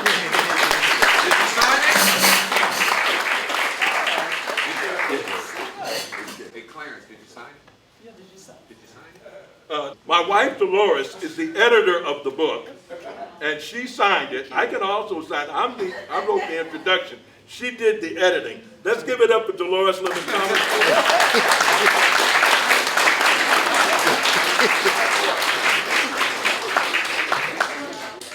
And we have real iron horse workers like Big Brother Clarence Thomas here. And we should be struck down by lightning by not mentioning Big Sister Dolores Thomas in the back, because she is the engine, truly. Cleophas' wife, Sadie's birthday is tomorrow. It will be at the hall. She'll be 100 years old. That's right. She's still carrying on the legacy. Next up, we have Brother Craig Gordon from the Oakland Teachers Association. Thank you. Thank you, Brother Newt, for making sure that I didn't have to follow Angela Davis, which would be intimidating. I only have to follow Nelson Mandela. Anyway, first I just want to be sure that everyone here is aware that tomorrow there's a meeting. It's a mass meeting, organizing meeting of the Bay Area Labor for Palestine. Mass organizing meeting from 11 a.m. to 3 p.m. at Westlake Middle School in Oakland. And this will be a great opportunity to organize militant labor action against the genocide in Gaza. Hopefully, it might be a May Day action. It may be many other actions, hopefully very, direct action. So I hope people here will attend. So I'm here as a longtime Oakland teacher and a member of the Oakland Education Association as a representative, which is similar to being a steward, and as well as sometimes a member of the executive board. But mostly what I'm going to be speaking to is the importance of what comes from rank and file organizing and leadership, which is what matters most. It's the rank and file militancy that led to numerous collaborations between OEA and Local 10 going back to our 1999 teach-in on Mumia Abu Jamal and the death penalty. A port shut down to demand Mumia's freedom. Rank and file pressure also obtained official support for another joint action to demand redistribution of corporate wealth, including the billions that are generated here at the port, to pay for public schools and services in Oakland and elsewhere. Our coalition that formed in 2022 by OEA and Local 10 and other unions and community members to fight school closures and the A's ballpark and commercial development at the port, called Schools and Labor Against Privatization, or SLAP, had its first meeting in this very room, and it's really great to see Brother Trent and Gennaro earlier here again, and who they helped lead that effort. And that work led to a one-day unfair labor practice strike on April 29th of 2022 by OEA against school closures. So it was against privatization of public schools with ILWU support that strike happened, and a picket line at the port that was respected by ILWU members for the evening shift. The most recent cross-union and community action was overwhelmingly driven by rank-and-file organizing and bottom-up pressure, and that is what made the OEA and ILWU Local 10 possibly the most militant unions in the Bay Area for a long time. I'm part of a rank-and-file caucus in OEA, the group that took the lead in OEA approving in November a resolution against Israeli apartheid and occupation and its genocidal war in Gaza and calling for an immediate ceasefire and humanitarian aid to Gaza. The rank-and-file caucus also led the organizing for a teach-in on Palestine on December 6th, for which we got full support from our representative council. The school district denounced the teach-in and has at least one board member has threatened discipline or even firing for those who participated. And in response, OEA will have to organize, and we don't really have this yet, the kind of real active solidarity and militance in order to combat this kind of retaliation, and we're going to have to take to heart a core understanding in ILWU of an injury is one is an injury to all. Just recently, I was reinstated with full back pay after the district unlawfully fired me for union activity, but the only reason I received even legal support to fight that from the union from the official union leadership was that they knew I had strong rank and file support in the union.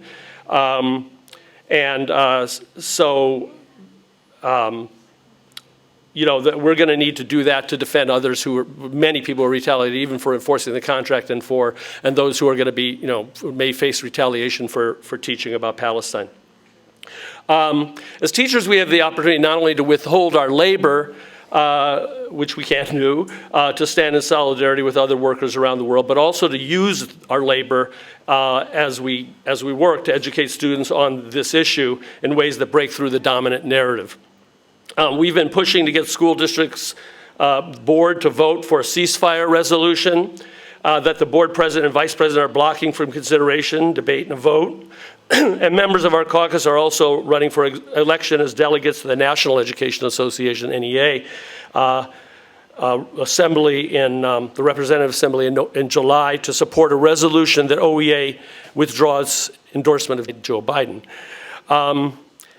A good number of those involved in this work in OEA, like me, are Jewish, and I think the public stance, as has been mentioned earlier, you know, this public stance by Jews in organizing and by Jewish Voice for Peace and others has played a critical role in fueling the unprecedented public protests against Israeli apartheid, occupation, and genocide in recent months. So I've long felt a responsibility personally to speak up on this issue, not only as a human being, but as a Jew, to delegitimize the propaganda equating Zionism with Judaism and criticism of Israel as anti-Semitic.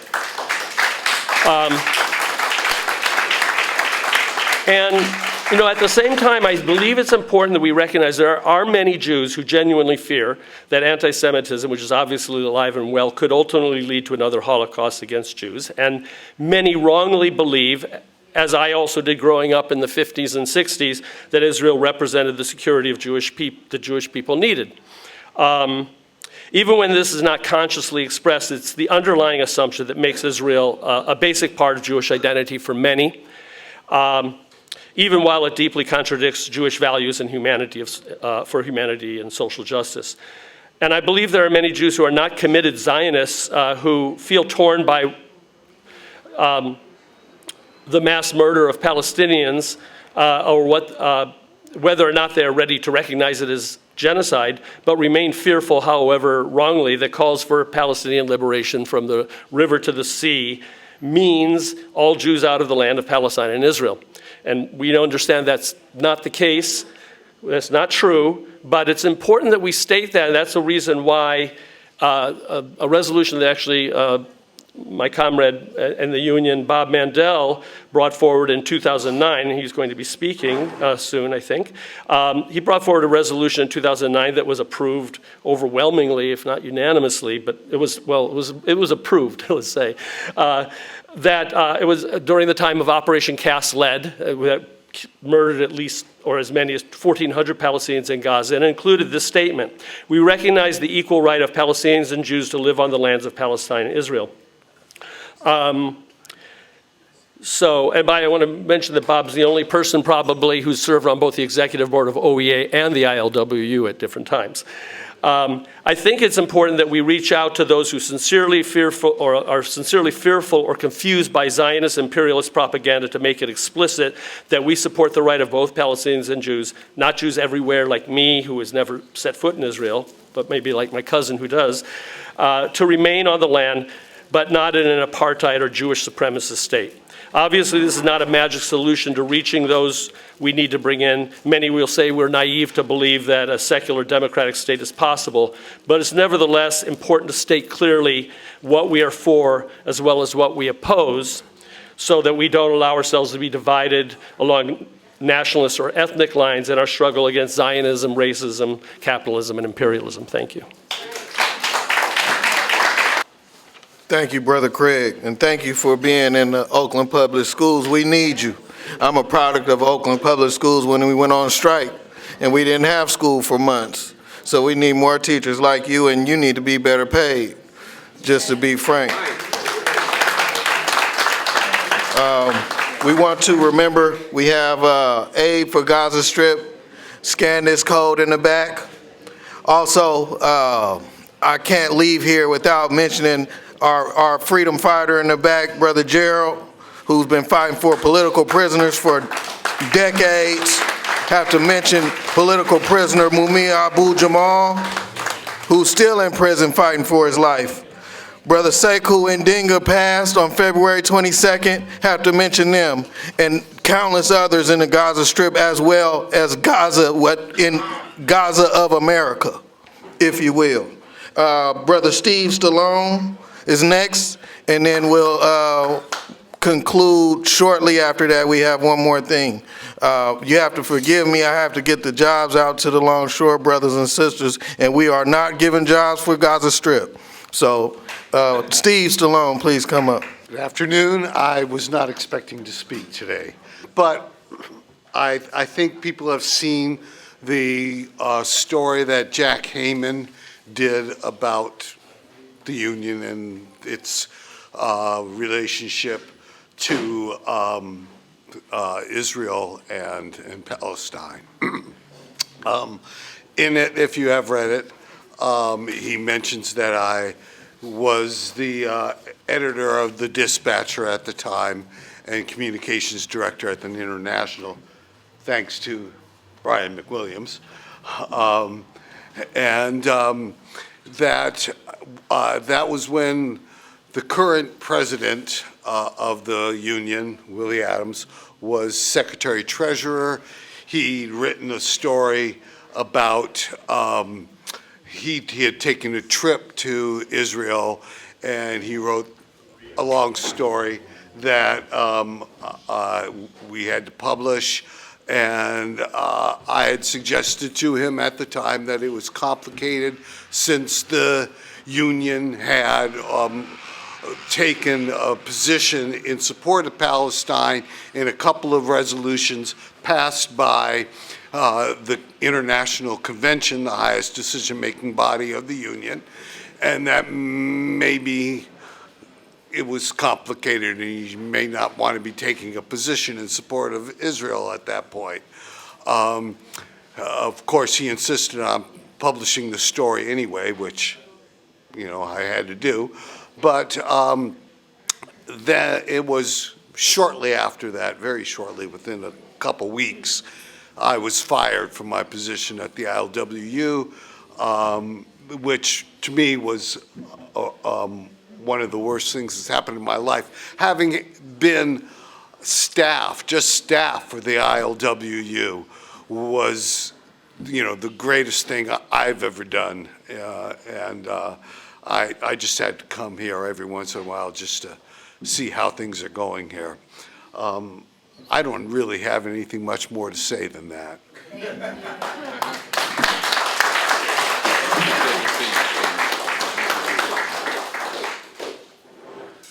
All right, and I just wanted to follow up with that and say, hey, Steve, it's good to see you back here, and we miss you very much. Yeah, I miss you. Thank you. I just wanted to express symbolic appreciation and honor from my organization, U.S. Palestinian Community Network, from the Palestinian community to all rank and file members presenting the flag of Palestine to the President of ILWU.